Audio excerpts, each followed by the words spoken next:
여러분 안녕하십니까? 오늘은 조선시대 충청도에서 실제로 있었다고 전해지는 기막힌 이야기를 들려드리겠습니다. 한 사내가 전 재산 단돈 5냥으로 한 여인의 인생을 샀고 그 선택이 두 사람의 운명을 송두리째 바꿔놓게 됩니다. 지금부터 5냥으로 산 인생 이야기 속으로 떠나보시겠습니다. 구독과 좋아요를 눌러주시면 다음에 재미난 이야기를 바로 들으실 수 있습니다. 제1장 바보 복돌이의 비밀. 조선 중기 충청도 김진사 댁에 복돌이라는 머슴이 살았습니다. 마을 사람들은 그를 바보라 불렀습니다. 말을 심하게 더듬고 일도 느렸기 때문이죠. 하지만 복돌이에게는 비밀이 있었습니다. 3년 동안 받은 품삯을 모아 은 5냥을 품속에 지니고 다녔던 것입니다. 언젠가 자기만의 땅 한 떼기를 사서 집을 짓겠다는 꿈을 품고서 말이죠. 어느 봄날 김진사는 복돌이를 한양 장터로 보냈습니다. 농기구를 사오라는 심부름이었습니다. 복돌이는 주인의 돈 20냥과 자신의 전 재산 5냥을 품속에 넣고 사흘을 걸어 한양에 도착했습니다. 농기구를 산 복돌이가 돌아가려던 순간 날카로운 채찍 소리가 들렸습니다. 마이너스 마이너스 마이너스. 제2장 지옥에서 만난 월선. 장터 한 구석에서 한 사내가 여인을 채찍으로 때리고 있었습니다. 기방 주인 최포도가 월선이라는 기생을 학대하는 장면이었습니다. 이 쓸모없는 것. 노래도 못하고 손님도 못 잡으면서. 팍. 채찍이 또 여인의 등을 후려쳤습니다. 복돌이는 숨이 막혔습니다. 피투성이가 된 어린 여인의 눈에서 자신의 과거가 보였습니다. 어린 시절 부모를 잃고 친척집을 전전하며 맞기만 했던 자신의 모습이 떠올랐던 겁니다. 잠깐만요. 복돌이가 소리쳤습니다. 저 여인을 제게 파시오. 복돌이는 떨리는 손으로 품속에 은 5냥을 꺼냈습니다. 전 재산이었습니다. 최포도는 비웃으며 돈을 낚아챘습니다. 좋아, 가져가라. 장터 사람들이 박장대소했습니다. 저 바보가 전 재산을 털어 기생을 샀다. 하지만 복돌이는 조심스럽게 월선을 일으켜 세웠습니다. 일어나시오. 더 이상 맞지 않아도 돼요. 월선은 평생 처음으로 자신을 사람으로 대하는 목소리를 들으며 눈물을 흘렸습니다. 제3장 고향으로 그리고 시련. 사흘 길을 걸어 충청도 마을에 도착한 두 사람. 복돌이가 사는 곳은 산자락 끝 한 칸짜리 움막이었습니다. 월선은 그 초라한 집에서 오히려 평화를 느꼈습니다. 화려한 기방이 지옥이었다면 이곳에는 따뜻함이 있었으니까요. 하지만 마을 사람들은 냉정했습니다. 기생 주제에 우물물을 더럽힌다. 마을 안악들이 월선을 우물에서 쫓아냈습니다. 복돌이는 아무 말 없이 산 너머 1시간 거리의 계곡에서 물을 길어왔습니다. 매일 2번씩 말이죠. 어느 날 저녁 월선이 자신의 과거를 고백했습니다. 저는 원래 의원 집안의 딸이었습니다. 아버지가 영모에 연루되어 집안이 풍비박산났고 저는 기방에 팔렸습니다. 그녀는 복돌이에게 보답하고 싶었습니다. 그를 가르쳐 드리겠습니다.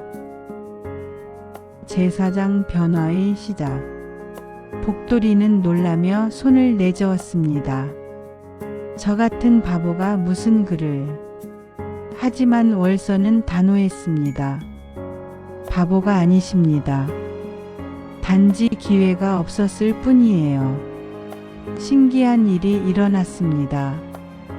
복돌이는 석 달 만에 천자문을 떼고 반년 만에 간단한 편지를 쓸 수 있게 되었습니다. 더 놀라운 건 글을 배우면서 말더듬도 점점 나아진 것입니다. 김진사가 이를 듣고 깜짝 놀라 직접 시험해 봤습니다. 내가 정말 글을 읽는다니. 김진사는 월선을 불렀습니다. 의술도 아느냐? 기초적인 것은 압니다. 마침 김진사의 아들 도련님이 열흘째 고열에 시달리고 있었습니다. 월서는 학질이라 진단하고 정성껏 약을 다려 3일 밤낮을 간호했습니다. 신기하게도 도련님의 열이 떨어지기 시작했습니다.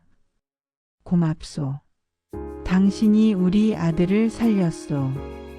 소문은 마을에 퍼졌고 사람들의 시선이 바뀌었습니다. 복돌이 집사람이 원래 양반집 규수였대.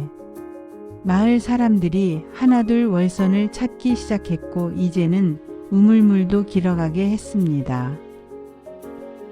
제5장 유혹과 선택. 어느 날 한양의 부자 박찬봉이 찾아왔습니다. 이 안에 은 15냥이 들어있소. 월선을 내게 파시오.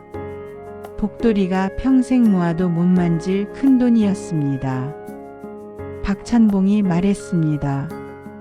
당신은 월선을 행복하게 해줄 수 없지 않소.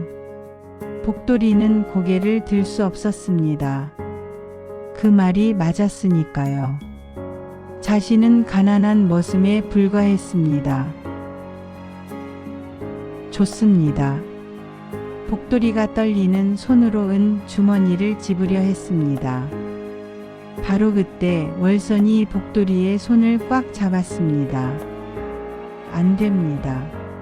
서방님, 제게 필요한 건 좋은 집이나 옷이 아니에요. 저를 사람으로 대해주는 서방님이 필요해요. 월선은 박찬봉을 향해 돌아섰습니다. 당신은 저를 물건으로 보지만 이 사람은 저를 사람으로 봅니다. 전 평생 이 사람 곁에 있겠습니다. 박찬봉은 혀를 차며 떠났고 두 사람은 서로를 꼭 껴안았습니다. 그날 밤 두 사람은 서로에 대한 진정한 사랑을 확인했습니다. 제6장 새로운 인생. 김진사가 복돌이를 불렀습니다. 내 일을 바꾸려 한다. 관아에서 문서를 관리하는 일을 해보지 않겠느냐. 복돌이는 성실하게 일했고 곧 관아에서 없어서는 안 될 사람이 되었습니다. 월서는 마을 곳곳을 다니며 환자를 치료했고 가난한 사람들에게는 돈을 받지 않았습니다. 3년 후 김진사가 두 사람을 불렀습니다. 너희에게 선물이 있다. 땅 성맞이기와 기와집 한 채였습니다. 내가 한 일이 얼마나 많은지 모르느냐? 당연히 받아야지. 복돌이는 눈물을 흘렸습니다. 드디어 평생에 꾸미던 내 집이 생긴 것입니다. 제7장 나눔과 결실. 새 집으로 이사한 월선이 제안했습니다. 이 집을 서당으로 쓰면 어떨까요? 가난해서 글을 못 배우는 아이들을 가르치는 거예요. 복돌이는 고개를 끄덕였습니다. 우리도 남들에게 도움을 많이 받았으니 이제는 우리가 도와줄 차례요. 복돌이 서당이 문을 열었습니다. 처음에는 5명뿐이었지만 소문이 퍼지자 20명, 30명으로 늘었습니다. 두 사람은 누구도 차별하지 않았습니다. 돈이 없으면 받지 않았고 느린 아이는 더 천천히 가르쳤습니다. 10년 후 마을에 큰 소식이 들렸습니다. 복돌이 서당에서 배운 제자가 과거에 급제한 것입니다. 마을이 발칵 뒤집혔고 복돌이와 월선은 마을의 영웅이 되었습니다. 사람들은 이제 그들을 바보라 부르지 않고 선생님이라 불렀습니다. 한때 전 재산 5냥으로 기생을 샀다고 비웃던 사람들은 이제 부끄러워했습니다. 그 5냥이 두 사람의 인생을 바꿨고 마을 전체를 변화시켰기 때문입니다.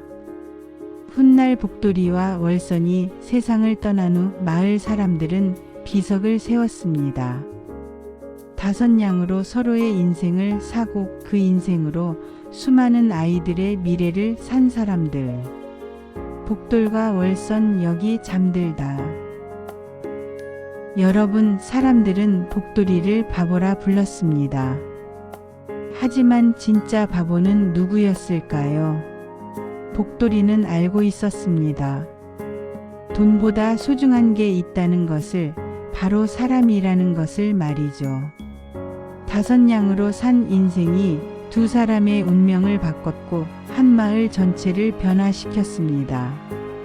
진정한 가치는 돈이 아니라 사람에게 있고 진심은 반드시 보답받는다는 교훈을 남깁니다. 오늘 이야기가 여러분의 마음에 작은 울림을 남기길 바랍니다. 감사합니다.